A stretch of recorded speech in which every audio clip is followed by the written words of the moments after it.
Arata woke up from a nightmare where everything around him was shrouded in darkness, and he was reaching out to grab Hijiri's hand to save her. When he woke up, he accidentally had his hand on Hijiri's chest. He greeted her and asked if she had made breakfast. Before heading off to school, the two of them ate together. During breakfast, Arata asked if Hijiri was still mad at him. Hijiri told him to talk about something else, so Arata made a comment about how her chest seemed to have gotten a little bigger.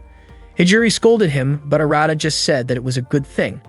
He brought up an old drawing where Hijiri had written "Hijiri loves Arata," saying she looked like a little kid when she drew it. Hijiri was surprised that he still had it and said it was embarrassing. But it turned out Arata had even set it as his phone wallpaper. The two of them left for school together. Hijiri was not only Arata's cousin, but also his childhood friend. Arata thought she could be annoying and bossy, but he did not hate being around her. Hijiri commented on how clear the weather was that day. Arata looked up and saw the sun covered in black, but assumed it was just his imagination. Suddenly, a girl passed by and he heard her voice telling him to wake up or else she would kill him. Later in class, Arata was still thinking about the girl's voice from that morning. During lunch break, he went up to the school rooftop and spaced out. Hijiri found him there and said she had not known he liked spending time up there. She asked why he looked like something was on his mind. Arata asked if the sun had always been black. Hijiri was confused and told him that, as far as she knew, the sun had been black even before he was born. Arata asked if she was being serious. Hijiri told him that the world he was in was exactly the world he had wished for, a place where the two of them could be together and have fun every day. So why would it matter if the sun was black? She even said that if he stayed with her forever, she would do anything he wanted. That made Arata question whether the person in front of him was really Hijiri. To test her, he asked about his birthday, his favorite food, and where he hid his adult magazines. She answered all of them. His birthday was June 18th, his favorite food was fried chicken, and he kept the magazines under his bed. Hijiri asked if he still did not believe her and said she had never lied to him. Then Arata asked again what color the sun was. Hijiri said it was obviously black. Arata reminded her that when they were kids, she had drawn it red. He was sure that Hijiri had never lied to him, so he started wondering who the girl in front of him really was and where the real Hijiri had gone. Hijiri laughed and said that Arata had backed her into a corner. She admitted she never expected him to figure out just from that drawing. Suddenly, a girl fired a shot at Hijiri. Thankfully, she managed to activate his shield in time. Arata realized that it was the same girl he had seen that morning. She introduced herself as Lilith. Arata asked why she was wearing something that looked like an assassin's outfit, and Lilith explained it was actually a battle uniform for mages. Arata was totally confused about what was going on. Hijiri snapped her fingers and changed everything in front of him. The world around them started to fall apart. Hijiri told him that this was actually the world he had been living in all along. Lilith explained that 3 days ago, a massive gravitational disturbance of unknown origin had been detected in that area. The incident was known as a breakdown phenomenon. The entire city had been swallowed up by a gravitational quake. Arata held his head in pain as the memories came flooding back. Hijiri asked if he had finally remembered what happened. Arata recalled the moment when the sunlight turned black and the dark light swallowed everything. That was when Hijiri gave him a magic book and asked him to save the world to make her wish come true. She had asked him to wake up in the morning after she left to make sure he ate 3 times a day and to keep himself clean. She kissed Arata, and not long after that, her body began to fade. She told him not to forget about her. Back then, Arata had no idea what was going on or where everyone had gone. All he knew was that he was holding the magic book and wished for everything to go back to normal. It suddenly hit him. He was the one who caused it all. Hijiri admitted that she had been asked to grant Arata's wish, so she created a world that matched exactly what he wanted. Lilith was also shocked as she had been sent by the school to investigate the phenomenon. What she found was a city that was never supposed to exist. Hijiri said it was no trouble at all for her to create it. According to Lilith, the magic book was incredibly dangerous. If anything went wrong, the damage could spread, possibly creating an entirely different world. A regular magic book could never do something like that. Lilith gave Arata 2 options: either hand over the book and erase the fake world, or refuse and be killed on the spot, since no one else wanted that false world except him. If he chose the first option, Lilith promised he could go back to living a peaceful life, but they would destroy the book and wipe his memories of Hijiri and the others. If he refused, she would kill him right then and there. Arata laughed and asked why he would want to live if it meant forgetting everything, especially Hijiri. He asked where the real Hijiri was and what had happened to her. The fake Hijiri explained that the real one was still alive, while she was just a shadow projection of her. The real Hijiri was somewhere across space and time. Once Arata realized that Hijiri was still alive, he said he would not give up the magic book or accept death. Instead, he chose a third option. Arata then followed Lilith to Biblia Academy to learn magic. The magic school was located deep in the countryside. Lilith was still surprised that Arata had been let off so easily. Nothing like that had ever happened before. Arata had previously asked to become a mage, believing that since all mages had magic books, that meant he could become one too. Lilith had never heard of something like that, but considering he had created an entire world, it made sense. Arata was confident in his choice to become a mage, no matter how small the chance might be. While walking through the academy halls, Arata found out that Lilith was actually a teacher at the school. He asked her how old she was, and she replied that she was the same age as him. She showed him his classroom and reminded him to treat everyone with respect. Lilith introduced Arata to the class and he greeted everyone. Out of nowhere, Selena asked Arata what kind of girls he liked. Arata replied that he appreciated all kinds of personalities, but what mattered most to him was someone who was kind and beautiful on the inside. Selena asked again if it was really true that Arata could create a new world, even though that kind of power was supposedly only possible for someone on the level of a demon lord. Arata then asked if there was truly no one else who could do something like that. Suddenly, the whole class erupted in excitement, saying that they had a future demon lord candidate right there in their class. Rumors started flying around the school about Arata, the new student who supposedly had magic as powerful as a demon lord. Selena had deliberately spread the news to everyone, even claiming that Arata had the ability to create his own world. That same day, the headmaster called Arata to his office. Lilith mentioned that because of the rumor, they had not been able to get anything done in class. Arata just shrugged it off, saying the rumor actually sounded kind of cool. The headmaster welcomed Arata on behalf of the school and explained that Biblia Academy was actually a super-secret organization that trained mages. The school was backed by governments from all over the world and handled unsolved cases involving magic. At Biblia Academy, mages were known as magus.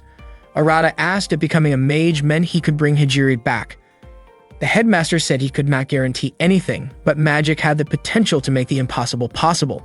In other words, whether something could happen or not really depended on the individual. Lilith added that there were no shortcuts. Only those who work hard and stayed disciplined would succeed. Arata reminded them that the headmaster had just said magic could make the impossible happen. Lilith did not have an answer for that. The headmaster confirmed what he had said and went on to explain that the school had 7 top students, each one outstanding in their field, who were called the Trinity 7. They were like boss-level characters in a game, and Lilith was one of them. Arata acknowledged that Lilith certainly looked the part, though Lilith insisted that appearance did not mean anything. The headmaster told Arata that if he could get to know the Trinity 7 and earn their trust, he might begin to understand what it truly meant to be a mage. After they left the headmaster's office, Lilith told Arata not to take everything the headmaster said so seriously. While walking through the hallway, Arata suddenly sensed someone's presence above him. The girl dropped down from the ceiling, realizing that Arata had noticed her. She landed gracefully and approached him. Arata was impressed and said she looked like a ninja. The girl introduced herself as Leifi. She actually was a ninja. Arata asked if that meant she wasn't a mage. Leifi explained that ninja arts, astrology, and even more intimate forms of magic all fell under the category of sorcery. Arata was surprised by the last part, but Lilith quickly told him it wasn't any of his business. Lilith then pointed out that Leifi was also one of the Trinity 7. Arata said Leifi was pretty amazing. Leifi playfully claimed she knew everything, from deadly combat techniques to more risky tricks. Lilith quickly stepped in, asking Leifi to stop talking like that. Leifi laughed and said she was only joking. She added that she found Arata amusing and kind of cute. Arata replied that he was just acting normal, but Lilith said he was anything but normal. Curious, Arata asked what the other members of the Trinity 7 were like. Leifi told him they were currently out on a transformation mission. She pointed outside at 2 girls, Akio and Mira. According to Leifi, when it came to raw ability, Mira was said to be even more skilled than Lilith, and in terms of offense, Akio was practically unbeatable. Arata was surprised to find out that all the members were girls. According to Leifi, magic is rooted in research on thoughts and emotions, which is why girls are generally more suited to being mages. Arata then asked if that meant being more emotional, like being honest about one's desires, was better. Lilith quickly shut that down, telling him that wasn't the case and that he needed to keep himself in check with things like that. Leifi and Arata laughed at Lilith, teasing her about how she seemed a bit too interested in that kind of topic. Annoyed, Lilith smacked Arata and stormed off. Arata only then realized that Lilith was actually more emotional than he thought. Leffy pointed out that she had never seen Lilith that expressive before. Usually, she was more of the calm and collected type. So the fact that she acted like that toward Arata meant he might actually be someone special to her. That night, Arata was lying in bed in his room trying to figure out where his grimoire had gone. Out of nowhere, the book appeared, floating right near his neck. The grimoire asked if he was surprised. Arata replied that after everything that happened that day, not much could surprise him anymore. The book suggested that he take a bath, saying it'd be refreshing, especially after such a long day. Arata made his way to the boys' bathroom, planning to soak in the tub. To his shock, he spotted Hijiri already in there. Trying to keep it cool, Arata greeted her casually. As he started washing his hair, Hijiri suddenly told him that he was using the wrong bottle. It wasn't shampoo. She held up the actual shampoo bottle to show him. Arata freaked out, shouting that she was the one who should be screaming out of surprise. Instead, Hijiri calmly mimicked his scream in his soft voice. Thrown off by how unfazed Hijiri seemed, Arata froze. Then Hijiri blurted out something totally unexpected, mentioning her size. Completely panicked, Arata sprinted out of the bathroom, yelling the whole way. Lilith, seeing the commotion, asked what was going on, but she quickly turned around after realizing Arata wasn't wearing a shirt. That, she said, was totally inappropriate. Arata couldn't help thinking that Hijiri's reaction had been nothing like Lilith's. Lilith had the kind of response you'd expect from someone who just saw a guy without clothes. Arata told her that Hijiri had been in the bathroom, but Lilith asked if he met Erin.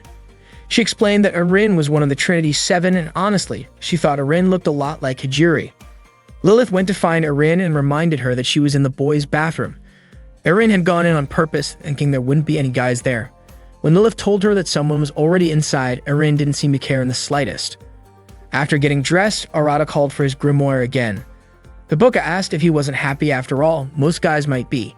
But Arata admitted he didn't know how to feel.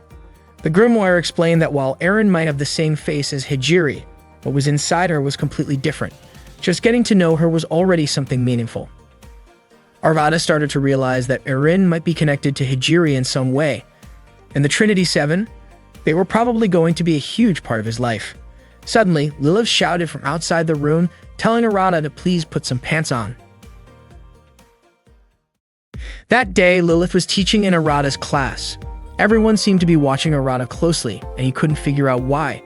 When he asked Lilith about it, she got no idea either. Erin, who sat next to Arata, had been keeping a constant eye on him. She followed him everywhere he went. During lunch break, Erin sat directly in front of him while he was trying to enjoy his meal. She kept tailing him around, even following him toward the bathroom. Arata tried to stop her from entering the men's room, but Erin casually said she didn't mind. He quickly pointed out that he minded, and clearly, it was bothering him. He asked her why she had been following him around all day and watching his every move.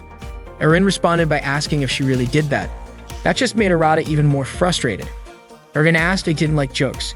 He told her it wasn't that he hated jokes, but there were limits. Erin said she was keeping an eye on him because he was the future demon lord. She explained that it was only natural for her to watch over someone who would be her future partner. Then she walked off, saying he'd probably understand soon enough. Later that day, Arata found Selena, Leffy, and Lilith hanging out in his room. He asked why they were all there. Selena said she wanted to interview him. Leffy was just curious to see what his room looked like. Lilith, on the other hand, said she couldn't leave the girls alone in a boy's room, especially since she was still technically a teacher, even if she was the same age as Arata. Selena started her interview, mentioning that the future demon lord was the center of attention at school. Arata agreed to be interviewed. When asked about his favorite food, he said it was fried chicken. Leffy offered to make him some, even joking that she'd add a love potion to it. Surprisingly, Arata didn't say no. Selena asked if he was okay with that, even if there was a love potion in it. He said he didn't mind, it wasn't like the fried chicken he usually had. Then she asked who he'd go after first, since eating the chicken might make him go wild. Arata replied that he'd probably go for whoever had the biggest chest. Lilith was clearly annoyed by his answer. Arata apologized and said he was just joking. He then asked them to tell him more about magic. Lilith agreed to help. Selena whispered to Leffy that Lilith seemed like a surprisingly caring teacher. Leffy responded that when it came to anything related to classwork, Lilith would always be gentle. That led both of them to start imagining something suggestive between Lilith and Arata. Lilith quickly shut that down, saying it was never going to happen. Selena and Leify teased that Lilith looked especially cute and flustered when being teased. Arata then asked Lilith about the magic book she was holding. She explained that it was the Astel manuscript. She found out about it from the headmaster, and it turned out to be a legendary magic book said to hold information about another world. Arata finally understood just how important the book really was. The whole reason he came to this magic school was to follow the clues from that book and hopefully find Hijiri. Lilith told him it made sense that he didn't know about the manuscript. It had always been considered just a legend. Lilith went on to explain that what a mage needed was a research concept known as a thema, and that the 7 deadly sins serve as their archives. Suddenly, the room went dark. At first, they thought it was a power outage, but the magic book announced that they were actually trapped inside a barrier. The book began to glow. In the confusion, Arata accidentally landed on top of Selena, and his hand ended up on Lilith's chest. Lilith screamed and immediately slapped him. Neither the door handle nor the window would open. They were really stuck inside the barrier, a miniature version of another world created by Arata himself. Hearing Arata talk so casually with a magic book, Selena was amazed that he could discuss something so incredible without any hesitation. Arata explained that since he already understood what was going on, there was no point in freaking out. Lilith said the barrier had cut them off from their dimension, and that it was the first time she had seen anything like it even after all her years at the academy. The magic book mentioned that the current game seemed to be about figuring out how to escape from their situation. Arata suspected that the book actually knew how to get out, but unfortunately, it went back to sleep, telling them to just let it know once they'd solved the puzzle. Before it dozed off, Arata asked the book not to turn off its light. Even though they were all trapped, no one panicked, thankfully. According to Arata, panicking was pointless. What mattered was doing whatever they could. He tried smashing through the trap's wall with a chair, but the chair shattered. Arata brushed it off, saying it wasn't a big deal. Selena wondered if he was doing something completely irrational. Arata explained that the book had told him to think that way because magic wasn't limited by logic. So doing something illogical might be the key to breaking out. But it turned out he was wrong. Selena started wondering who set this up and why. Leify guessed that Arata might be a main target. Arata thought whoever was behind it was probably testing his power. The problem was, it was hard to prove anything when he couldn't really do much. Still, although it was all vague, he had a hunch who was behind it. For now, though, he was willing to play along. They began checking every corner of the room. At one point, Arata even suggested they just give up and take a nap. Selena quickly reminded him that giving up wasn't an option. She also pointed out something important Arata had overlooked. There wasn't a bathroom in the room. Arata told everyone not to worry, saying that if anything happened, he wouldn't say a word about it. Suddenly, Lilith looked like she was struggling to hold something in, but she didn't say anything. Seeing this, both Leify and Selena panicked. They were running out of time and had to get out of the barrier fast. Arata joked that if a hot teacher like Lilith had an accident, it would definitely ruin the vibe in a weird and dangerous way. Selena tried to encourage Lilith to hang in there. But not long after, both Leify and Selena started showing the same signs. They were clearly fighting the urge as well. With no other option, Arata decided to call on the magic book again. It was still half asleep, so Arata pretended that he had already figured out how to escape. Leify and Selena followed his lead and claimed the same thing. Then Arata told the book they didn't need its help anymore. Lilith thought that kind of cheap trick wouldn't work on a legendary magic book. But suddenly, the book spoke up and asked if they had noticed something strange under the bed. Hearing that, Arata immediately instructed the others to check underneath. As soon as they sensed a magic source under the bed, Lilith didn't hesitate. She blasted it. The magic source was destroyed and the door finally unlocked. Arata wasted no time telling the 3 of them to head to the bathroom. The magic book commented that Arata was smarter than it thought. He even managed to fool a book like that. And clearly, solving the puzzle in that way wasn't the logical route at all. The book said it was really looking forward to the thema Arata would choose next. Arata then asked how to make the most out of a research thema. The magic book seemed surprised that he didn't already know. Just then, Erin appeared in front of the room and explained that a thema was a research concept that consumed a wizard's full focus. It involved carrying out everything they'd learned in their research, and a wizard could cast their magic using that thema as a spell. Arata guessed the barrier must have been Erin's, since she showed up at the perfect moment. Erin admitted she didn't think Arata would be able to break through with such a cheap trick. But Arata believed it was actually a clever and courageous win. Erin asked if he was mad at her. Arata smiled and replied that thanks to her, he got to witness a pretty strange but interesting scene involving 3 attractive girls trying to hold it in. He even thanked her for it. Erin asked Arata if he had a habit of peeking on girls while they were using the bathroom. If that was the case, she said she'd just go right there. Arata called her a total maniac. Suddenly, the magic book chimed in, saying Arata always acted like a good guy whenever he was around Erin. But Arata figured the book was just messing with him. The book then asked if it was because Erin looked like Hijiri, and Arata admitted he hadn't really thought about that. Erin greeted the magic book and introduced herself. They hit it off pretty quickly, and she ended up borrowing the book. Arata couldn't deny it.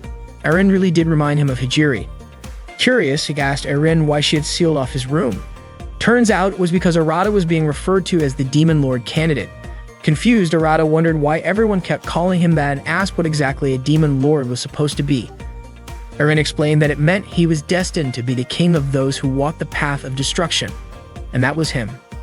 She also mentioned that the headmaster knew about it too. Right then, the headmaster suddenly appeared in front of them. But instead of acknowledging him, Arata asked Erin if they could go somewhere more private to talk in detail. Surprisingly, they completely ignored the headmaster, even though he had just used a flashy technique to make an entrance. Arata and Erin walked into a room where Lilith was already waiting. Without warning, Erin casually asked Arata if he would be interested in sharing a bed before marriage. Arata responded by saying it was a bold idea, leaving Lilith completely stunned by the unexpected conversation. Arata then told Lilith that her presence helped him stay calm and asked if she would stay with him a little longer. Seeing that, Erin accused Arata of being unfaithful to her. Arata just smiled and joked that having them both around did not sound like a bad thing. That earned him a sharp slap from Lilith.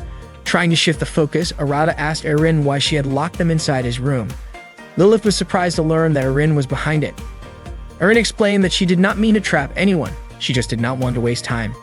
She added that the headmaster had told her a strong emotional conflict could trigger a major magical phenomenon in the Demon Lord candidate.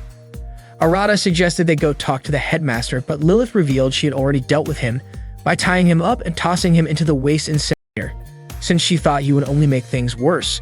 Still confused, Lilith asked why the situation needed to escalate into a destructive magical event. Erin said she wanted to show them something.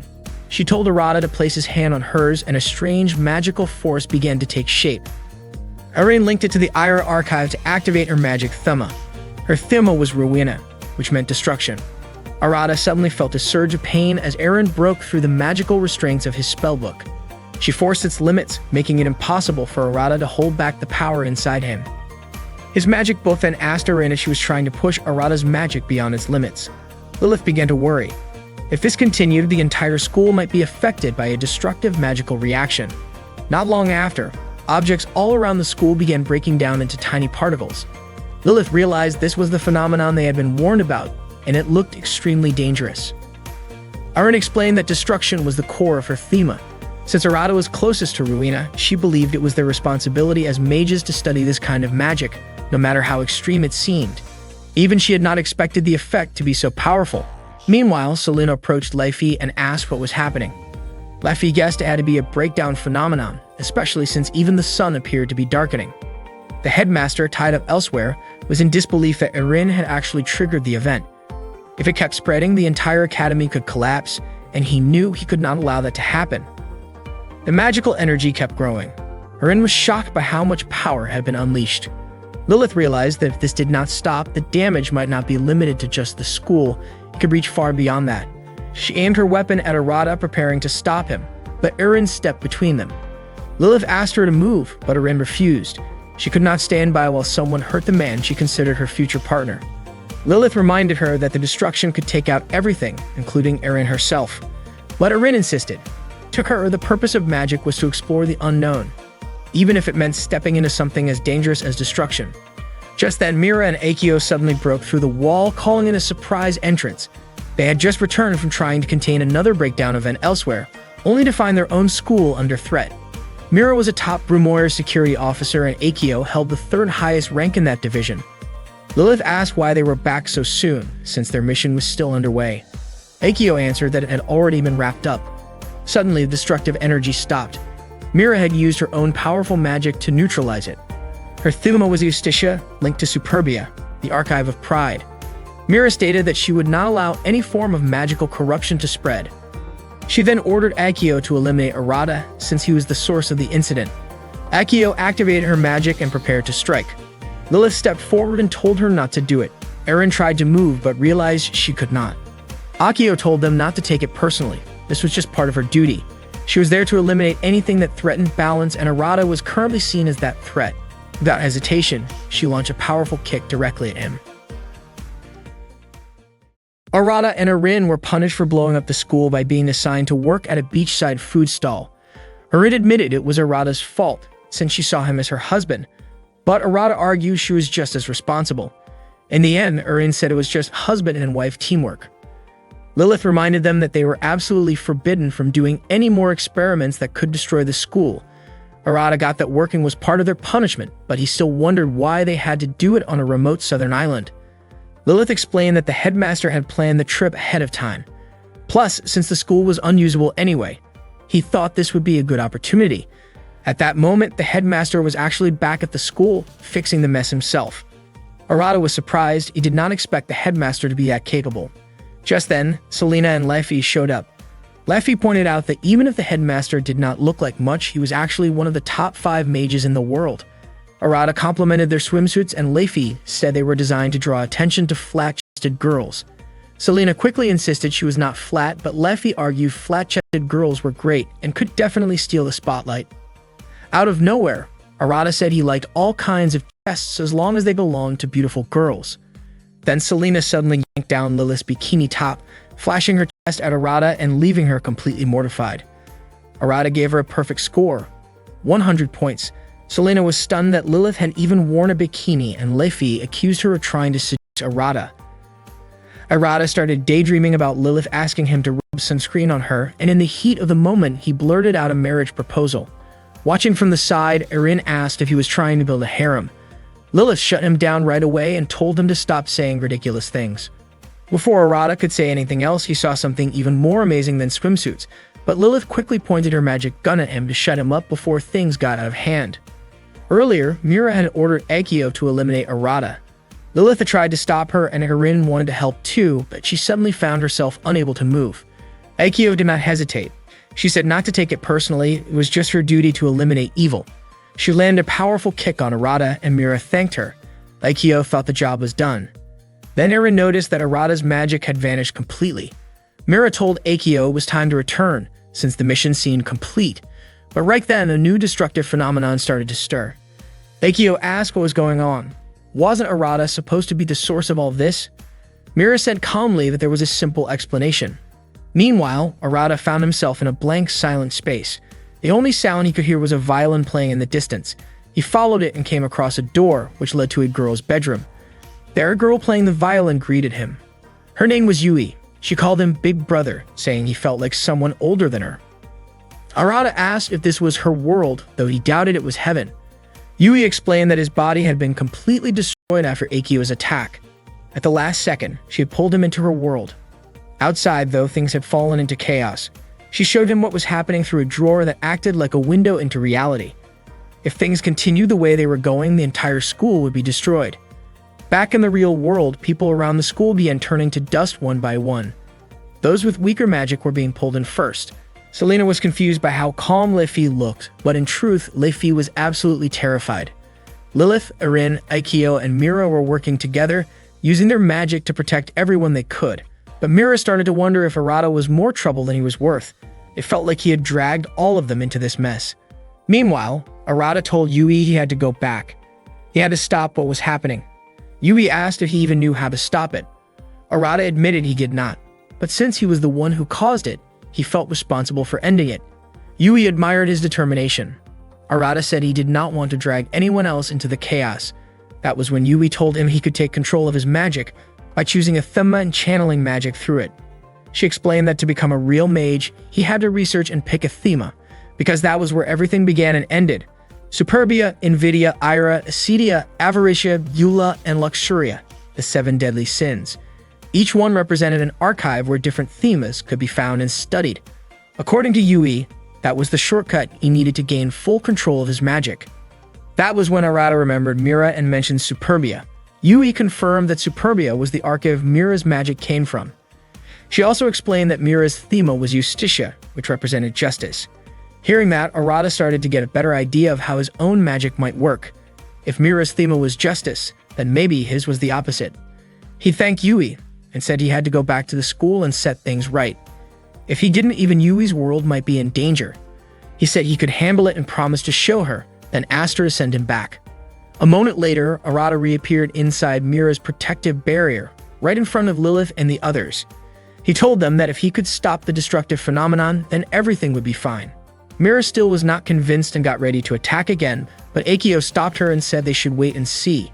If Arata failed, they could take care of it then. Arata quickly turned to his grimoire and chose rules as his thinema. The grimoire responded, confirming his choice. The heart, the existence, and the soul led to Impel, which belonged to the Superbia Archive. The Astal manuscript, Arata's grimoire, officially declared its contract with him. Without wasting any time, Arata activated his Thema and entered Magus mode. With that power, he and the grimoire could take control of all the magic in the area and erase it. He shouted for all the surrounding magic to vanish, and just like that, the destructive phenomenon stopped completely. But then something unexpected happened. Lilith, Erin, and Akio's clothes vanished. Only Arata and Mira were still dressed. Lilith screamed and scrambled to cover herself. Akio asked why Mira's clothes were still intact, and Mira explained that her crystal sphere had reflected the effect. She sighed and said the Demon Lord candidate was way too much trouble, and she never wanted to deal with that again. Then even Arata's clothes disappeared, making Lilith scream again in shock. Later, Arata proudly told Selena that he had saved everyone with his amazing new technique. Selena asked what kind of technique he meant. Erin jumped in and said that Arata's new power had erased the destruction entirely.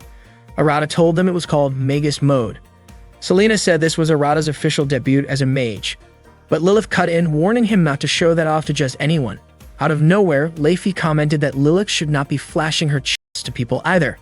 Then, true to form, Leify grabbed Lilith's chest and casually said she was impressed, talking about its elasticity, softness, and shape. Lilith told her to stop, but Leify seemed to be enjoying herself. Not long after that, Lilith pulled out her weapon and fired it. Arata and Selena quickly ran away. While they were alone, Arata asked if Selena really wanted to see him. She replied that what she wanted to see was what was under his underwear, but then instantly took it back. She just wanted to see him in Magus mode. Suddenly, Arata's magic book spoke up and said Selena was good at teasing him. Selena asked if it was really a magic book, and it answered by reminding her that the last time they met, she had been holding in her pee. Embarrassed, Selena told Arata to show her his magical powers. Since no one else was around, Arata activated Magus mode. Selena was amazed. Then, without warning, she used her magic to bind him using a photo. Her magic, Logos art, had the power to restrain even future Sorcerer Kings. Arata's magic book told him to show Selena his ultimate technique. In a flash, Arata broke out of the spell and made Selena's clothes disappear. Selena let out a loud scream, which reached all the way to Mira and Akio, who were swimming nearby. Akio asked Mira if she was still sure nothing was going on, and Mira replied that Arata really did seem like a complete pervert. Akio agreed, saying that a magic spell that people might actually be terrifying. Selena told Leify what had happened, and Leify said Arata sounded pretty interesting. While they were walking down the hallway, they suddenly heard voices coming from near Lilith's room. It was Arata and Lilith. Leify and Selena immediately assumed they were up to something naughty. But as soon as they made a sound, Lilith opened the door and punched both of them. Turns out, nothing was going on. Arata was just talking to her about how his magic might be able to bring Hijiri back home. Arata and the others were on their way to the mixed bath. Lilith explained that the reason Arata wanted to become a mage was to save his missing cousin, Hijiri, who had disappeared during the destruction phenomenon. Selena asked if there was any other way to bring her back. Lilith said that the headmaster had told her Arata needed to meet with the Trinity Seven. Arata remembered the headmaster saying the Trinity Seven had to become his allies. He already knew that Lilith, Erin, Leify, Mira, and Akio were part of the Trinity Seven, which made 5. So he asked who the other 2 were. Selena told him one of them was a girl named Yui, but she hardly ever came to school. Arata said he had already met Yui, which surprised Selena. She explained that Yui was a special sorcerer that could only talk to her in dreams. The last girl had disappeared before Arata even got to the magic school, and no one knew where she was now. Arata said there was no way he could meet all of them right away, and Leify told him to just focus on the ones he could reach for now. When they got into the bath, the girls started soaking while Arata watched from the side. He wondered out loud why they were still wearing clothes, since technically they did not need them in the bath. Mira and Akio immediately called him a disgusting pervert. Akio even warned that if she ever saw him naked again, she would punch him. Mira got out of the bath saying she could not relax in the same place as Arata. Arata figured that was just how Mira was. As the conversation went on, Arata told the Trinity's 7 members that he wanted to build real relationships with all of them. Leffy said that Akio was crazy strong and Mira was basically immune to any kind of magic. Arata remembered how Mira had reflected his spell before, so that checked out. Selena teased that maybe Arata should try learning how to control that clothes erasing spell and use it on just one person. She said it would be more fun that way. Erin clarified that the spell was not about strong people, it was a type of magic that erased other magic. Selena then joked that since Arata was a guy, why did he not just make something simple like a gun or a sword? Arata thought that sounded like a good idea, so he asked Lilith to give him her gun. Lilith said she could not because the weapon had to be summoned with magic. Arata asked if he could just copy it and use the same kind of magic. Lilith explained that her Thema and Archive were completely different from his. Selena suggested that maybe all of them should show Arata how their magic worked. Laffy pointed out that Arata was still just a level 1 candidate for Magic King.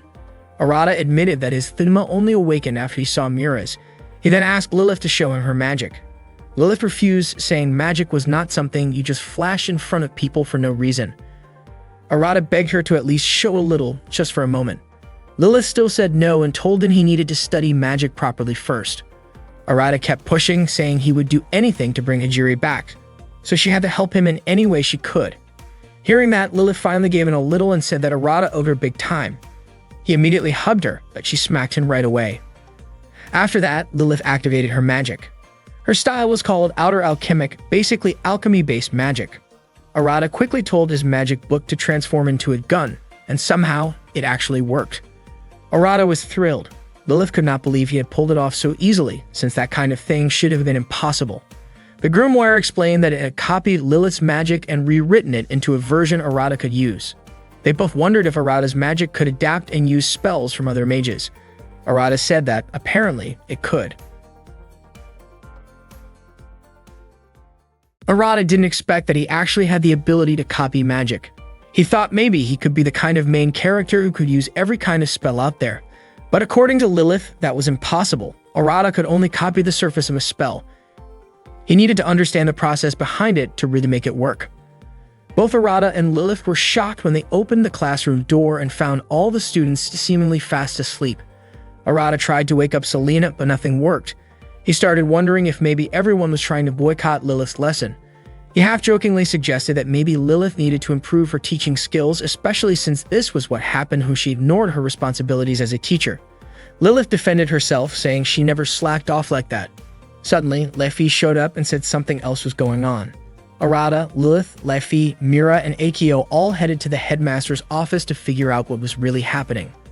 The headmaster explained that this was a breakdown phenomenon, and students whose magic wasn't strong enough had fallen unconscious because of it. Oddly enough, the headmaster then made a comment about being tempted to tease the sleeping girls. Arata, surprisingly, went along with the mood. But before it went any further, Lilith immediately smacked both of them and told them to stop fooling around. Mira told Akio they needed to eliminate the breakdown phenomenon as soon as possible. The headmaster asked Mira to work together with the others, but she refused, insisting that she and Akio were more than capable of handling it on their own. Before leaving the room, Mira shot Arata a cold, judgmental look. Arata, half-jokingly, wondered aloud if maybe Mira had a crush on him. Erin quickly shut that down, saying Arata was way too full of himself. Arata told Erin she should try being a little more open, to which she dryly replied, "Like letting you see me naked again." Lilith then turned to the headmaster and asked if the breakdown phenomenon was really what he said it was. He confirmed that powerful magic was leaking from beneath the school. Leffy guessed that the magic could be coming from Yui. Arata asked if Yui was the girl with the second sexiest body after Lilith. The headmaster confirmed it. He explained that Yui lived in a prison underneath the school and her magic was going wild, which caused this whole situation.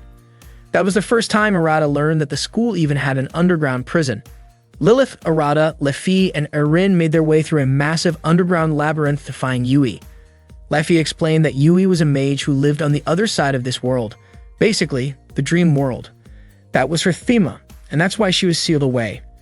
She used Cardinal class magic, making her the second most powerful mage after the headmaster. According to Erin, Yui's immense power had caused her world to fall into a deep sleep. When Arata asked what that meant, Leafy said simply that the world Yui used to live in was destroyed. Lilith suspected that Yui might have been influenced by the Demon Lord candidate because she had met Arata. Arata realized there was a chance this whole phenomenon was partly his fault. Lilith reassured him that they could still fix it.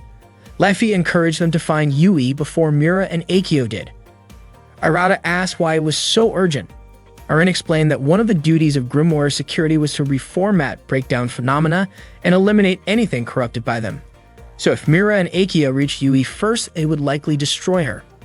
Understanding the stakes, Arata agreed they had to find Yui quickly. Since the place was dangerous, they needed to switch into Magus mode. Leafy noticed that something, or someone, seemed to be waiting for them. It turned out to be demons. Demons often show up during breakdown phenomena or in places with magical interference. They're creatures from another world that feed on magic, and those who wield it. Arata mentioned that the gun he created before might come in handy, but he didn't know how to summon it again. He asked his grimoire if it could transform into the same gun, but the book replied by asking him for the composition details. Arata was confused since the last time the book had done it easily. Meanwhile, Arin put up a barrier to keep the demons at bay. Arata kept trying to summon the gun he wanted. It did appear, but in a completely different form. He tried to use it, but it didn't work. Frustrated, he tossed it to the ground, and unexpectedly, it ended up canceling out Arin and Lilith's magic instead. In an instant, Arin's barrier vanished and the demons began closing in on them. Arata suddenly realized that what he had done had actually disabled Lilith and Arin's Magus mode. Seeing how dangerous things had gotten, Leafy told Arata to stay behind her while she handled the demons using her ninja skills. The demons were defeated in a flash. Leafy then told everyone to run from the area immediately. Arata was honestly surprised by how incredible Leafy's ninja powers were. According to Lilith, Leafy's abilities were top tier, and she might even be one of the 5 strongest mages. Arata then asked if all the Trinity 7 were like that. Arin replied that Leafy was a bit different. Arata figured maybe Yui was someone special to Leafy. After running for quite a while, they made their way down the staircase and things got darker. Suddenly, Lilith thought Arata was touching her body. Arata also felt something soft, like Lilith's chest. Lilith asked where he was putting his hand, but Arata insisted it wasn't him because he also felt something crawling inside his clothes. Without hesitation, Arin activated her magic by executing a macro from her spellbook, Ragna Yggdrasil. She used her Chaazic rune to eliminate the strange creatures that had clung to their bodies. Arata immediately asked his own grimoire to copy the spell Arin had just used, but unfortunately, the book responded that it hadn't reached the required level, so it was impossible to replicate it yet. Arata was caught off guard by that. Lilith explained that there were certain conditions that needed to be met to use someone else's magic. Leafy mentioned that the time Arata had managed to copy Lilith's spell was probably just a coincidence. Arata wondered if it had something to do with seeing her chest, but Arin reminded him that he had already seen hers too. Lilith asked Arata to stop mentioning chest over and over, especially in a place like that. Arata commented on how useful Arin's magic was, and Arin explained that she had written it into her spellbook and registered it as a macro. She also set up a defensive chant to make sure those creatures wouldn't get to Arata again. Arata thanked her and Arin smiled in response. Soon, more demons appeared and Lilith immediately started shooting at them. She reminded Arata that he really needed to learn how to use macros and chants. Arin said that if he wrote a macro in his spellbook and recited the chant properly, the registered spell would activate.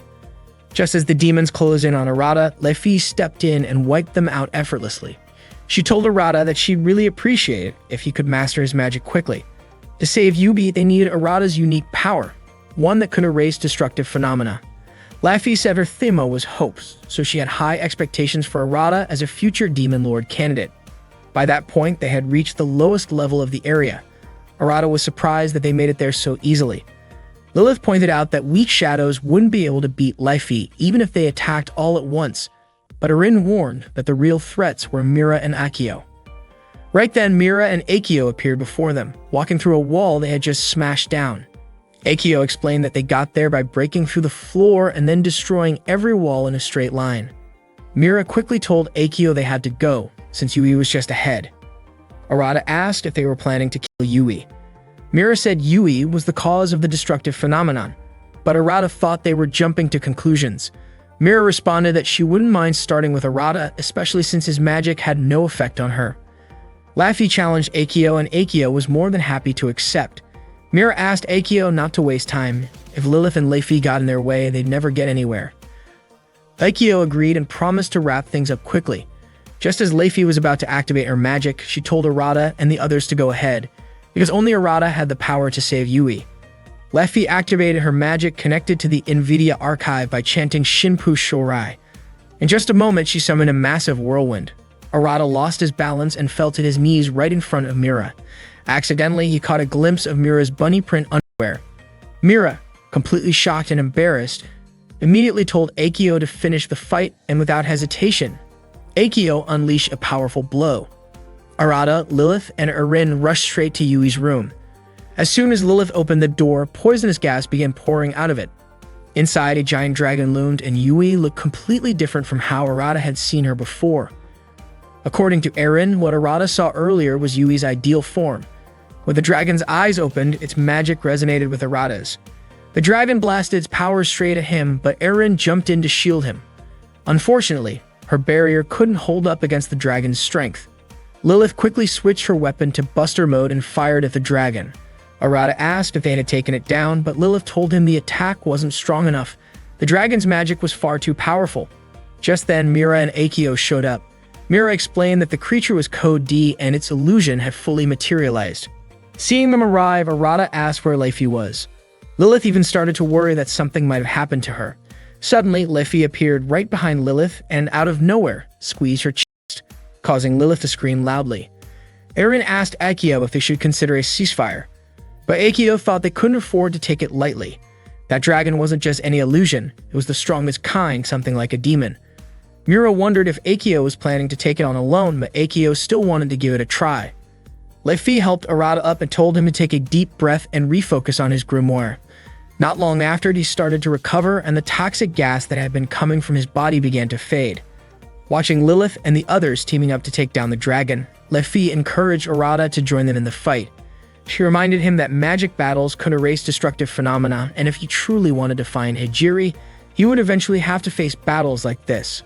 Arata asked Leifi how to summon his gun, saying he wanted to use it. Leifi agreed, saying it was the best way to help Yui. Arata called her kind, but Leifi said she didn't expect anything from anyone. Yui had never really made friends, but the two of them had a lot in common. According to Leifi, Arata's Thema magic was the furthest thing from who he was. And because she didn't expect anything from others, she had ended up wishing for everything. Arata understood. Magic was about doing the things that seemed most impossible or unreasonable. He wanted to get everything under control and stop the destructive phenomenon. Leifi asked Lilith to give Arata a proper magic lesson. Lilith started explaining. She told Arata he needed to choose his materia first. His grimoire said the incantation could be the same as what Lilith used, and that part didn't matter much, but Arata had to be careful. He had a habit of underestimating magic. Using too much of it without thinking could end up swallowing him one day. Lilith explained that alchemy is bound by material exchange and that it uses either magic or a person's soul as its cost. So if it's used too much, the price could go beyond what Arata can handle. His grimoire warned that if he kept pushing his magic, it might overwhelm him, and Arata could turn into a demon. The book even mentioned that if his magic spiraled out of control, he might end up just like the demons he had faced before. And since Arata was a candidate for Demon Lord, he could potentially become an even greater threat, maybe even worse than the dragon. Still, Arata agreed to go through with it. Leifi told him to imagine the process, his grimoire turning into a gun, complete with a grip, barrel, and trigger. She gently kissed his finger as a way of placing her magic there. Then she told Arata to picture himself firing a magical bullet straight from the tip of that finger. Arata followed Leifi's instructions and started visualizing the weapon in his hand. After asking his grimoire to make it real, the book quickly activated the spell. In no time, it had transformed into a gun in his hand. With no hesitation, he ran straight toward the dragon. Mira could feel a powerful surge of magic radiating from him. Arata aimed the gun and fired at the dragon. It only took one shot. The dragon vanished instantly. Yui regained consciousness and greeted Leifi. Arata asked if she was okay. Yui smiled and rushed over and hugged him tightly. At that moment, she wasn't wearing anything, but she was overjoyed that Arata had saved her. Without any hesitation, Yui confessed that she loved him. Leifi smiled to herself. Watching the potential Demon Lord wipe out Code D in a single shot, especially while living side by side with her hopes, made things a lot more interesting for her. One morning when Arata woke up, he suddenly found Yui and Erin sleeping completely unclothed on either side of him. Lilith came into his room to wake him up so he wouldn't be late for class, but she was completely shocked to find Arata in bed with both girls. Instead of reacting with embarrassment, Arata cheekily invited Lilith to join them. Later that day during PE class, Yui walked up to Arata and pressed her body close to his. With a playful smile, she called him a pervert. Seeing how close Arata was getting to Yui, Erin immediately hugged him too, asking if he was happy, to which Arata simply nodded. Yui then joked that Arata shouldn't worry. She would be fine even if she was just his second wife. Arata still couldn't wrap his head around the fact that their magic academy actually had physical education classes. He was completely distracted watching Lilith run, his eyes fixed on the way her chest moved. Even Erin noticed and commented that Lilith, who was usually shy, actually looked pretty good with her figure. Out of nowhere, Mira and Akio showed up behind Arata, catching him off guard. Mira immediately told Akio to get rid of Arata, calling him sinful trash. Just as Akio was getting ready to strike, Arata begged her not to go through with it. Mira warned Yui that while she might have escaped trouble this time, both she and Arata were still dangerous. If anything went wrong, Mira and Akio wouldn't hesitate to eliminate them in the name of grimoire security. Yui nodded in understanding. Selena, who had been watching from a distance, called it a battle between the most powerful mages of the Trinity Seven over who would get to claim Arata. Lilith showed up and reminded everyone that endurance training was important for mages. She asked what was going on, and Arata casually replied that the girls were planning to fight over him. Just then, Liffy appeared, saying that she understood and that it would be best to settle things right there. Kaikio agreed, especially since someone had irritated her earlier. Laffy activated her magic by linking to the archive of Nvidia and executed her Thema. Akio responded by linking to the archive of Gula to activate hers. Not wanting to be left out, Erin declared that she also had something to prove as she wanted to become Arata's wife. She activated her magic by linking to the archive of Ira and launched her Thema as well. Lilith tried to stop them from using their magic on the spot, but Selena, ever the excited photographer, quickly began snapping shots of the moment. She captured Laffy in her shamanic spell form, Akio in her ancient mode, and Erin casting her Childic rune. She was amazed that she could photograph them in their Magus forms and joked with Lilith, asking if she wasn't going to join in too. After all, Arata was about to be taken from her. Caught off guard, Lilith blushed and stammered that she had no romantic involvement with Arata.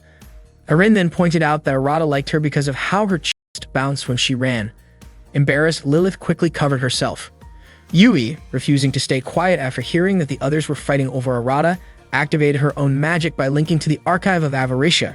Selena could hardly contain her excitement. No one at the academy had ever seen Yui's Magus form before, and now she could even see her Arc Symphony clearly. Yui looked stunning.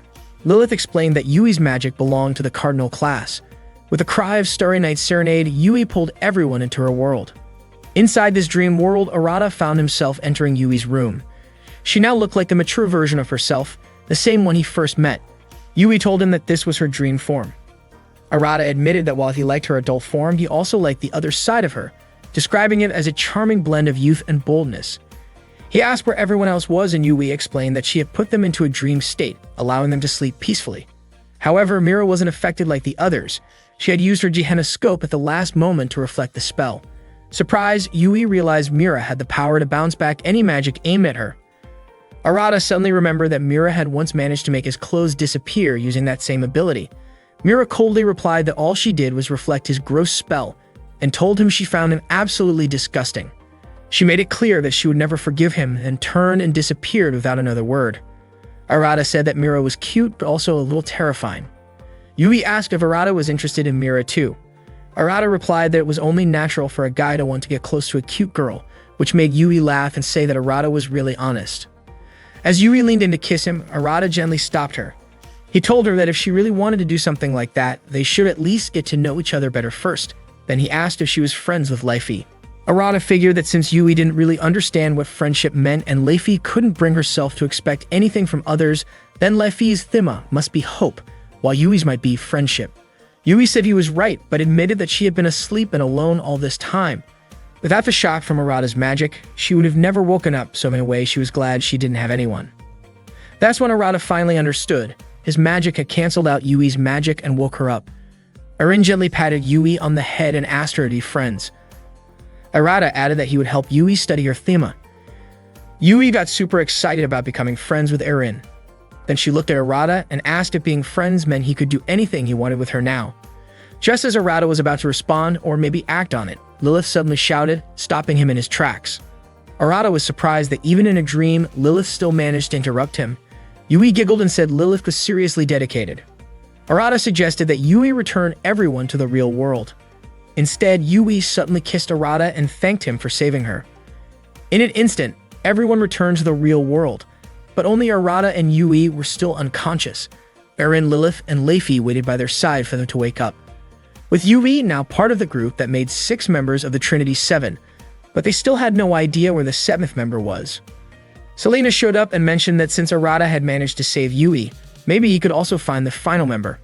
Meanwhile, Mira was taking a bath. Akio asked why she seemed so deep in thought. When Akio touched her, Mira was startled and slipped, but Akio quickly apologized. The two of them soaked together in the hot springs.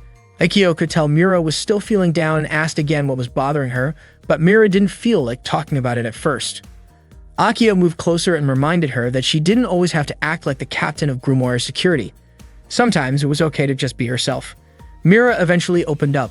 Lately, she'd seen more and more signs of breakdowns, people losing control of their magic and turning into demons. These incidents were starting to shake her up. She wondered if any of this was connected to Arata, the candidate for Demon Lord. Mira felt like it was her duty to purify and destroy those powerful beings who had fallen. But Akio told her not to carry all that weight alone. She said those corrupted beings were her enemies too, and she'd take care of them. Mira just needed to keep leading her. Akio promised she'd always be by her side. Hearing that made Mira smile. Later that night, a sudden explosion shattered one of the school's glass windows. The next morning, students were shocked to find shards of glass scattered all over the floor. Arata asked Lilith what had happened. Lilith guessed that someone had broken into the school during the night. Mira suddenly accused Arata of being behind it, since there were faint traces of magical breakdown at the scene. Arata insisted he didn't do anything. Lilith said that if there were traces of that kind of magic, the most likely suspects were Arata and Yui. Arata didn't get how she came to that conclusion. Then Yui showed up and mentioned that there were traces of some powerful magic lingering. Lilith noticed how close Yui's face was to Arata's and reminded her to give him some space. But instead of backing off, Yui kissed Arata right in front of her. Lilith was completely shocked to see a girl like Yui do something like that in public. Yui laughed and said Lilith was cute when she got flustered. Arata asked if this whole incident had been Yui's doing. But Yui shook her head. She said it wasn't her fault, and besides, if her magic ever did go out of control, the whole school would have turned into a dungeon by now. Mira was pretty sure the magic came from either Arata or Yui. It felt just like the kind of magic she and Lilith had sensed back in the library, and Lilith agreed. Arata later told Eren about it and mentioned how serious Lilith and Mira had seemed when they were talking about that library magic. Yui, on the other hand, said she had no idea what they were talking about. According to Eren, it made sense. Yui had been asleep the whole time. Out of nowhere, Leify showed up and said there was a ghost in that place. Yui got scared and immediately clung to Arata. Leify asked if Arata was scared of ghosts, but Arata said ghosts didn't seem all that different from the demons or dragons they had faced. Yui disagreed. She thought demons were kind of cute, while ghosts were just plain scary. Still holding onto Arata, Yui appeared visibly shaken, though Arata did not seem particularly bothered. Eren then remarked that Arata tended to be easily influenced by appearances. Arata dismissed the comment and asked what the concern was if the ghosts had not harmed anyone. That was when Leify explained that there had already been a victim. Eren shared that on a stormy day with heavy rain, most students had returned to their rooms after school to study alone. However, a pair of twins decided to remain in the school building to continue their studies overnight. Then something strange occurred. Windows suddenly shattered, and several books fell onto them. One of the twins realized that her older sister had disappeared. Despite a thorough search, she was never found. She remained missing to this day. The incident had taken place about 6 months before Arata arrived at the school. Arata asked how that incident was related to the ghost Leify mentioned. Leify said that recently during rainy days, some students had reported sightings of the missing girl on campus. Believing it was worth investigating, Arata invited the others to accompany him to the location where the event occurred. When they reached the library, they encountered Mira and Lilith. Arata explained that he wanted to understand what had happened. Mira warned him not to interfere if he was not serious about helping. Arata responded that if a dangerous phenomenon was occurring, it would be better for him to be present. At the time, Akio was still asleep, so he felt relatively safe. Mira advised him not to get in the way. Arata asked if there had been any clues left behind. Just then, Erin noticed Selena nearby and asked if she had come to investigate the matter. Before Selena could reply, a sudden force swept through the area and transported them elsewhere. In an instant, the entire room had shifted. Mira identified their new location as the Eternal Library, meaning someone had moved them into it directly. Akio woke up, sensing that something was happening, and reminded everyone to stay together. Arata accidentally held onto Selena, who asked him to let go. He apologized and stepped away. Suddenly, an unexpected attack flew toward Arata. Selena moved quickly and pushed him aside. Then, Arata saw a girl who resembled Selena, although she wore a different outfit. The girl asked if he was the Demon Lord candidate. Her name was Liselot, though she was commonly called Lise. Both Lilith and Mira immediately recognized her. Lise greeted them and swiftly attempted to take their magic. Fortunately, Lefi intervened just in time to stop her. Lise acknowledged both Lefi and Akio. Akio guessed that Lise had become a dark mage. Selena checked on Arata, and he asked what was happening. Selena then revealed that Lise was her twin sister. Arata asked if the person everyone believed to be a ghost was actually Lise. Lise smiled at the mention of the rumor. Lilith explained that Lise had conducted a forbidden experiment in an attempt to connect herself to the Eternal Library. Mira added that Lisa used to serve as vice captain of Grimoire security, and Selena noted that she was also one of the Trinity Seven from Acedia. Lisa laughed and said it was interesting that so many powerful mages had gathered around the future Demon Lord. She saw it as an opportunity to absorb their magic. She then stepped away, saying she needed to continue studying magic through her grimoire. She admitted that her involvement with Grimoire security had only been a way to gain access to knowledge about destructive phenomena. When Lisa turned her attention to Arata, Selena acted quickly and protected him. Lisa acknowledged that Selena had discovered her intentions. Selena, who could also use Logo's art, had calculated exactly where Lise would appear. Lisa praised her sister and asked whether she had been improving her magic. Lilith and the others agreed that Lise had crossed the line and decided to work together to stop her. In the middle of everything, Arata made a casual comment about her appearance. Erin asked if he often made such observations, and Arata replied that he respected beauty in general. Lisa realized that Arata had only recently started learning magic. Arata said that when people called something wrong or sinful, he did not quite understand what they meant. Lisa responded that magic was an expression of human potential, and labeling it as wrong made no sense to her. She also pointed out that taking power from a Demon Lord candidate was, in a sense, an act of rebellion. Without warning, Lisa appeared behind Selena and placed a mark on her neck to drain her energy. Mira immediately sensed a surge in Lisa's magical power. Lisa then activated a destructive phenomenon and revealed that a sealed Demon Lord elemental was hidden within the Eternal Library, and she intended to claim it. Lisa bit Selena to drain all of her magic while Selena was still unconscious. Mira noticed a mark at the bite wound. It was the seal of the Demon Lord. She told Lisa that she had become a sinful Demon Lord. According to Lisa, the ultimate goal for any mage is to become a Demon Lord, so it was only natural for mages to aspire to that. What she said made sense, but Lilith believed Lisa should have done more studying and research before taking that step. Unfortunately, Lisa wasn't interested in doing things the hard way. She preferred to skip straight to the finish line, just like Arata. For Lisa, skipping the process and jumping straight to the result was her research. Arata agreed with her, saying shortcuts were the best way to go since he didn't like dealing with complicated stuff either. If there was an easier way to do something, he'd absolutely take it. However, he wasn't okay with stealing a friend's magic. His grimoire asked him if he was sure about going up against Lisa, pointing out that she was way stronger than any opponent he had faced so far. Arata responded confidently, saying the title of candidate for Demon Lord belonged to him and him alone, and he was sure he could beat her. He activated his magic, tapping into the Superbia archive, and instantly executed his thema, transforming his grimoire into a gun. Lisa scanned Arata's magical energy with ease.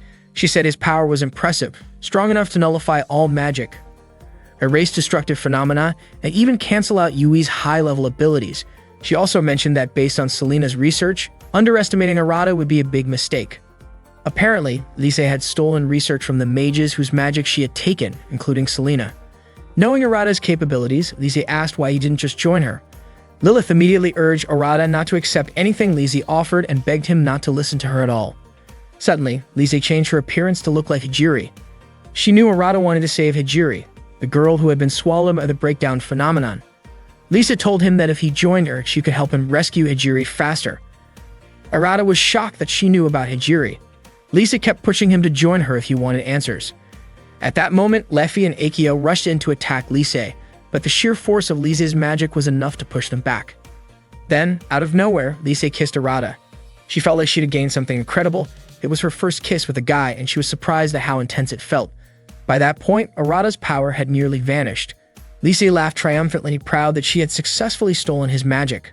The power in her wings grew even stronger, and she praised Arata's incredible magic now flowing inside her. With everyone present, Lise decided to test out the power she had just stolen. With a snap of her fingers, she nullified everyone's magic and caused their clothes to vanish. Only Mira and Leifi were able to block the spell. Mira quickly started scanning Lise's magic and told Leifi to buy her some time. Leifi understood and took the chance seriously. Mira then said she would destroy Lise, and Lise welcomed the challenge. She was eager to prove she was the strongest. Leifi used her ninja speed to launch a surprise attack on Lise's eyes, but Lise teleported to dodge it. She admitted that Leifi's speed hadn't decreased, but she still believed she was the superior one. Leifi acknowledged that Lise had definitely gotten stronger. Most people couldn't dodge her attacks, let alone stay unharmed. Lise then tried to bind Leifi using the magic she had stolen from Selena, but she wasn't able to pull it off completely since she hadn't fully mastered Selena's powers. Eventually, though, she managed to restrain Leifi's left hand. Leifi quickly leaped back, trying to break free from the bindings, and even complimented Lise on how much stronger she had become. But by that time, Lise realized too late that Mira had already finished analyzing her magical signature. Mira immediately froze Lise's Acedia archive. Curious to see how strong she really was, Lise wondered if she could survive Mira's attack. According to Leifi, if Mira's Gehenoscope had no effect on Lise, then she and the others were definitely in trouble. Mira promised to make Lise regret acting arrogant in front of a justice agent. As she invoked the White Universe, Mira began to break down Lise's power. Lise started to panic and quickly teleported away. Leifi asked if that meant they actually defeated Lise, but then she pointed out that it was pretty clear they hadn't been able to beat her. Quietly, Lise tried to steal Mira's crystal orb, but failed. Lise admitted that if she hadn't stolen Arata's magic, she might have been in serious danger. Mira said Lise was always causing them trouble, and Leifi added it was just because Lise was being foolish. Lilith then asked if Arata was doing okay. Arata said he didn't even have the energy to enjoy seeing his friends naked, which surprised Lilith, especially considering his magic had just been stolen. The fact that he could still joke like that meant he was probably fine. Eren reminded them that if they didn't get Selena's magic back, she might die and disappear. Lilith explained that a mage's existence is tied to their magic. If Arata lost his magic, he wouldn't be able to remain in this world. Eren realized that's why Arata had looked like he was about to pass out earlier. Arata then thanked his grimoire. The grimoire advised him to get out of there as soon as possible. Arata asked if Lise was really that dangerous. The grimoire confirmed that she was because of the magic she had stolen from him. With no other choice, Arata stood up. At that moment, Lise appeared and asked if he planned to run away, implying that he didn't care about Hijiri. That made Arata remember the moment Hijiri kissed him before she disappeared. Suddenly, Lise felt something strange. Arata responded, saying of course he cared about Hijiri. But right now, Selena was the one in danger. Lise asked if he seriously thought she'd let him just walk away. Leifi began preparing to strike. Lise calmly said she could see Leifi's movements. But as soon as Lise teleported, Leifi managed to catch up and smash one of her wings. Lise was shocked that Leifi could match her teleportation, calling it unfair. Leifi kept moving around and Lise tried to chase her down and retaliate. But when she launched her attack, she only hit Leifi's clothes, which Leifi had ditched. In a flash, Leifi jumped out and destroyed Lise's other wing. Lise's movement started to slow down as a result. Mira commented that no matter how high Lise's magic level was, if she hadn't mastered it yet, she was no better than a third-rate mage. Leifi hadn't realized that until Mira mentioned it. Realizing her disadvantage, Leifi said she'd invite them back for a rematch once her magic was stable again. Then she vanished. Afterward, Arata and the others returned to the school library. The battle had ended in a draw, but next time, Lise would likely have full control over Arata's stolen magic. Suddenly, Arata thanked Mira for her outfit. Mira hadn't realized her clothes had been torn and became flustered. She then asked Akio to make Arata more useful before Lise came back to challenge them again. During PE class, Mira and Akio told Arata they needed his power to fight Lise. But Arata was too busy staring at Mira and Akio's bodies. He asked what exactly he was supposed to do if he needed to go through magic training. Did that mean climbing a tower or heading into a dungeon? Mira explained they didn't have time for that, so they were going to unlock his hidden potential directly. After all, Arata had the ability to copy other people's magic. Arata said that power didn't work so well with certain spells because of something related to the process. That's why Mira said Akio would be the one to fight Lise. Akio even let Arata copy her spell, Urchin, and told him to get on with it. Arata admitted he still didn't understand how the process worked. Mira told him to figure it out quickly, or he'd die. Akio started showing off her magic power to pressure him. Terrified, Arata tried to dodge her attacks. Meanwhile, Lilith walked over to the room where Selena was sleeping. Erin was still there by her side, and Yui was playing her violin. Yui said she had managed to stop Selena's magic from going out of control. Lilith thanked her, deeply grateful for the help. It turned out Yui had done it for Arata. Erin looked out the window and mentioned that it seemed like Arata was getting beaten up pretty badly by Mira and Akio. Hearing that, Lilith looked a bit concerned, but she tried to play it off. Erin still couldn't believe that Mira and Akio had agreed to give Arata a crash course. Lilith hoped they'd all see the results soon, especially before Lise's powers fully stabilized. Just then, Leify showed up and reminded them they didn't have time to relax. Lilith asked if Leify was really okay. In truth, Leify still couldn't move her arm properly. Meanwhile, Arata was still dodging Akio's attacks. At one point, he got thrown back and accidentally landed right on top of Mira. Without meaning to, his hand ended up on her chest. Arata commented that Mira's chest wasn't too big or too small. It felt just right to him. Before Mira could hit him, Arata admitted he knew he was probably only seconds away from getting seriously hurt, which was exactly why he wanted to say that it was an incredible feeling, and that he was really grateful to her. He apologized and then gave her a squeeze. Mira, completely shocked, screamed and smacked him over the head with her crystal orbs so hard that it left him bleeding. Akio still gave Arata a bit of credit. Even though his magic hadn't fully recovered, he was holding up surprisingly well. Arata was confused. If Akio's magic wasn't fully back yet, how could her attacks still be that powerful? Akio explained that Sakina Mao, the original creator of the ancient spell, could actually use it without magic at all. Mira told Arata not to dodge the next hit, since that wouldn't help with his training. Arata argued that if he didn't dodge, he might die. Akio pointed out that unless he used magic to reinforce his body, he'd never be able to beat Lise. Arata then asked if he was supposed to fight like Leify. Akio laughed and told him no one was expecting him to go that far. A magic battle didn't always have to be that intense. She said Arata's magic was unique. His ability to strip people of their clothes and that weird gun he conjured from his own magic were definitely one of a kind. They went right back into training after that. At the same time, Lilith and the others were talking about Lisa in Selena's room. According to Leify, most mages chose themas that were pretty far from their morals and personal values. Erin said Lise's thema was stagna, freezing. With Lise's personality, Lilith was certain she wouldn't stay quiet for long. Suddenly, the window next to them shattered. That seemed to be a sign that Lise had arrived. Demons began appearing and instantly drained the magic from two girls nearby. In a flash, their clothes disappeared. The headmaster showed up and handed them towels, thanking them for the lovely view they had unintentionally provided. The girls quickly ran off, embarrassed. The headmaster knew that Mira and Akio were busy training Arata, and the rest of the Trinity 7 didn't have much magic left to fight. He told his assistant that the school was in danger, and to him, that made things exciting. The assistant was baffled by how cheerful he was and joked that if Lilith were around, she'd have already slapped him for acting that way. The assistant then left, saying she would go help defend the school. The headmaster commented that if Arata didn't hurry, Lisa, the wicked magic girl, was going to launch her attack.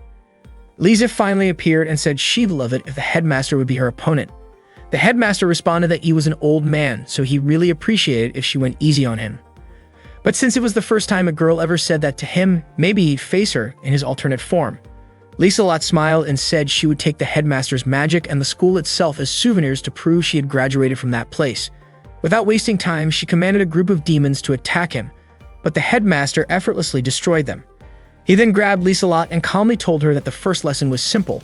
When facing a more powerful mage, she needed to have her grimoire ready.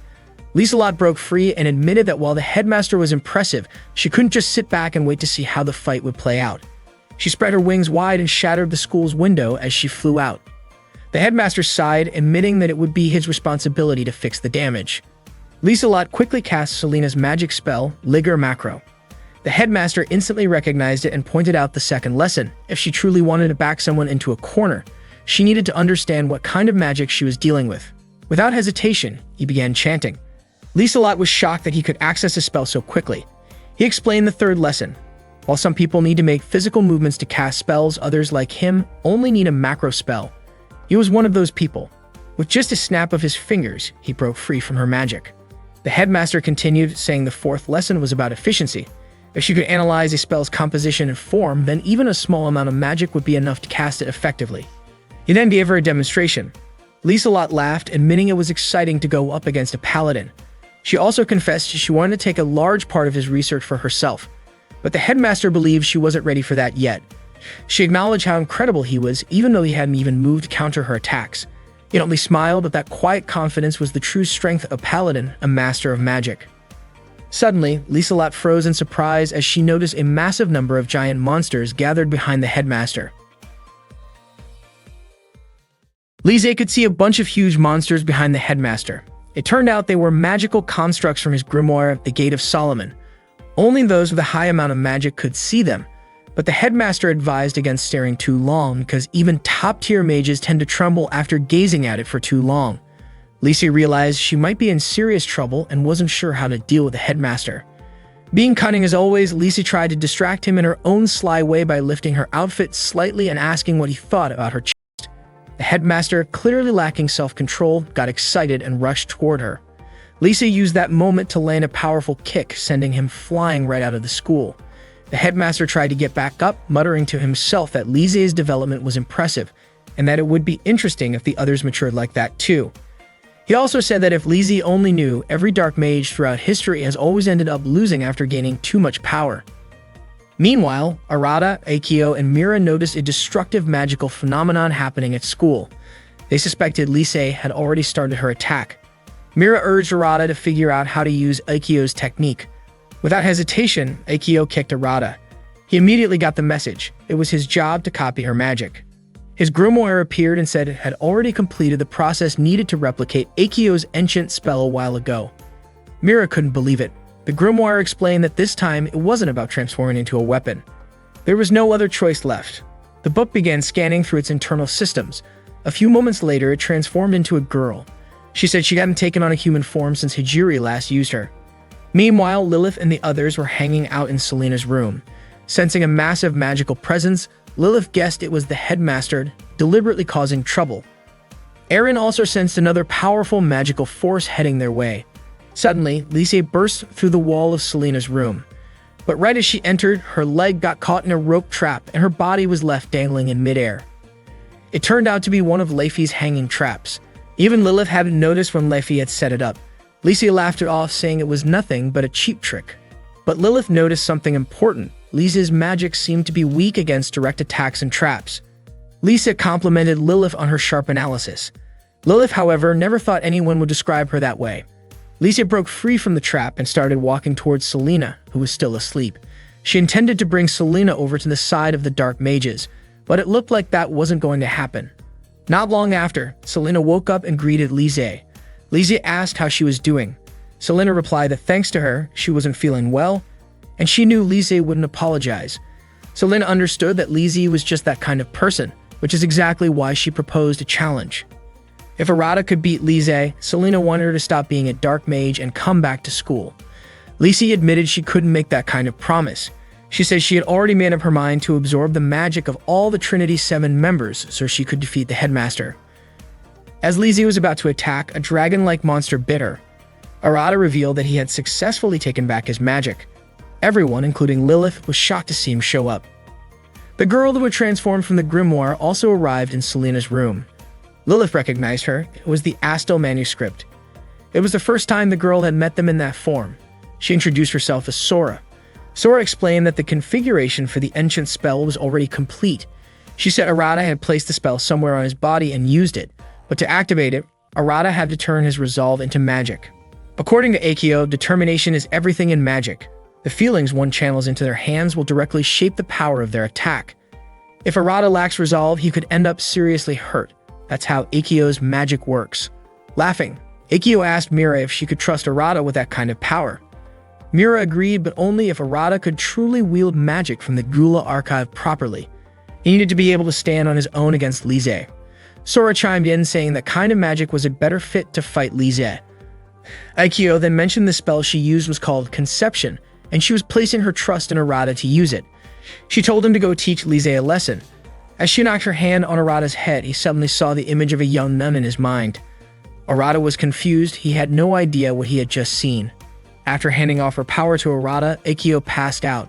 That's how Arata was able to use her magic. As he stepped forward to launch his attack on Lise, something unexpected happened. Lise's clothes suddenly fell off her body. Shocked by what he saw, Lilith immediately smacked Arata. Lise suspected Arata might have been trying to sneak a peek at her, but he insisted that wasn't his intention at all. Leffy teased that Arata's real goal was probably to see all of the Trinity 7 naked. Arata quickly denied it, but Yui added that he did seem to want something like that. Lise pointed out that Leffy was the only one Arata hadn't seen undressed, which Leffy jokingly said Lilith would take her place. Lilith, of course, refused. Suddenly, Sora interrupted their banter to report that Lise's interference magic had stabilized again. Lise admitted Arata's attack had caught her off guard, but she was ready to track him again and take his magic back. Lilith guessed that Arata had copied Aikyo's abilities and reclaimed his magic, but Leffy believed Lise was demonstrating high-level magic with elements linked to the Demon Lord. Yui and Arin were worried about Arata, but he reassured them. Everything would work out. Arata summoned his dragon again, ready to take on Lise. Sora advised him to touch Lise's chest using his spell to absorb her Demon Lord element. Arata leaped at her, but Lise dodged easily. His dragon lunged toward her next, but she avoided it using teleportation. Sora kept feeding Arata directions, and Lise noticed that he was working in tandem with Sora. She acknowledged that Arata had become faster at tracking her location, but he still couldn't keep up with her speed. Lise kept teleporting quickly, making it difficult to predict her moves and for Sora to keep up. Suddenly, Lise appeared in front of Arata and landed a direct hit. Strangely, her hand couldn't pierce through Arata's body. Sora explained that Arata had cast an enchantment spell to harden his body, making physical attacks ineffective.